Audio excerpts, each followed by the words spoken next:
வணக்கம். இன்றைக்கி ஜானோஸ் கிச்சனில் காரசாரமான சட்னி செய்யலாம். நான் அதுக்காக 10 வரமிளகா, இந்த மிளகா கொஞ்சம் காரமாக இருக்கும், 10 வரமிளகா எடுத்திருக்கேன். அதை தண்ணி ஊற்றி 10 நிமிஷத்துக்கு ஊற வச்சுக்கிறேன். இந்த மாதிரி 10 நிமிஷம் ஊறினதுக்கப்புறம் அதை எடுத்து மிக்ஸி ஜாரில் போட்டுக்கலாம். இப்போ இது கூட ஒரு மீடியம் சைஸ் வெங்காயத்தை கட் பண்ணி சேர்த்துக்கிறேன். அதே மாதிரி ஒரு மீடியம் சைஸ் தக்காளியும் கட் பண்ணி சேர்த்துக்கிறேன்.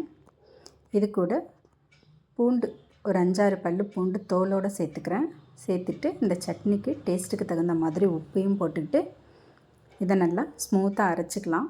இந்த மாதிரி தண்ணி எதுவும் சேர்க்காமல் அரைக்கணும். இந்த மாதிரி அரைச்சி எடுத்துக்கிட்டு இப்போ இதை தாளிச்சிக்கலாம். ஒரு பேனில் 3 டேபிள் ஸ்பூன் அளவுக்கு நல்லெண்ணெய் சேர்த்துருக்கேன். எண்ணெய் காஞ்சதும் அதில் கடுகு, உளுத்தம்பருப்பு, சீரகம் போட்டிருக்கேன். அதெல்லாம் பொரியட்டும். கொஞ்சம் கருவேப்பிலையும் சேர்த்துக்கிறேன்.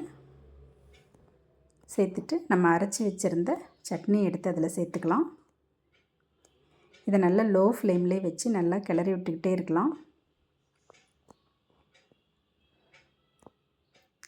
இந்த சட்னி இந்த எண்ணெயெல்லாம் நல்லா அப்சர்வ் பண்ணிவிட்டு நல்லா இந்த கன்சிஸ்டன்சிக்கு வர வரைக்கும் நம்ம கிண்டி விட்டுக்கிட்டே இருக்கலாம்.